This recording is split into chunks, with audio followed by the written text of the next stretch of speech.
আর এবার বঙ্গের দ্বন্দ্ব রুখতে কৌশলী দিল্লি। আদি 90-এর মিশেলে কমিটি গড়ল দিল্লি। সামনেই লোকসভা নির্বাচন, আর ঠিক তার আগেই বঙ্গের দ্বন্দ্ব রুখতে কৌশলী দিল্লি। 24-এর লক্ষ্যে বিজেপির নির্বাচনী কমিটি। ভেঙ্কটেশ্বর এই মুহূর্তে আমাদের সঙ্গে রয়েছেন। ভেঙ্কটেশ্বর, এই নির্বাচনী কমিটিতে কারা কারা রয়েছেন? দেখো, সাম্প্রতিক কালে বিজেপির ঘরোয়া যে দ্বন্দ্ব, সেই দ্বন্দ্ব একবারে প্রকাশ্যে এসেছিল। তুমি জানো যে আদিনব্য দ্বন্দ্বে জেরবার ছিল বঙ্গ বিজেপি। সেই জায়গায় দাঁড়িয়ে সামনেই লোকসভা নির্বাচন, তার আগে বিজেপি রাজ্য কমিটি তারা কিন্তু নির্বাচনী কমিটি তৈরি করলো। যে কমিটি 20 জনের যে কমিটি তৈরি করা হয়েছে, সেখানে সুকান্ত মজুমদার যেমন রয়েছেন, শুভেন্দু অধিকারী রয়েছেন, দিলীপ ঘোষ রয়েছেন, রাহুল সেনা রয়েছেন, আবার অগ্নিমিত্রা পাল রয়েছেন। অর্থাৎ একেবারে একটা দেখা যাচ্ছে আদিনব্যের একটা মিশেল এই যে কমিটি, 20 জনের কমিটি, সেই কমিটিতে স্থান পেয়েছেন।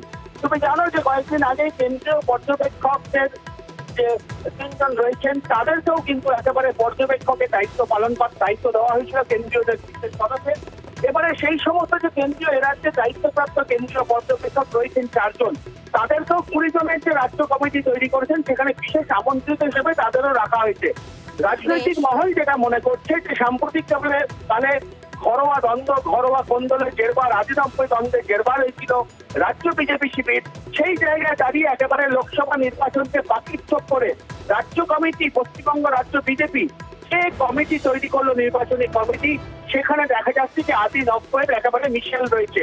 অর্থাৎ এটা একেবারে কৌশলী, যাতে ঘরোয়া দ্বন্দ্ব বা একটা প্রত্যেকের কাছে একটা ঐক্যের বার্তা দেওয়া যায়, সেই লক্ষ্যেই এই কমিটি তৈরি হলো বলেই মনে করা হচ্ছে। বেশ।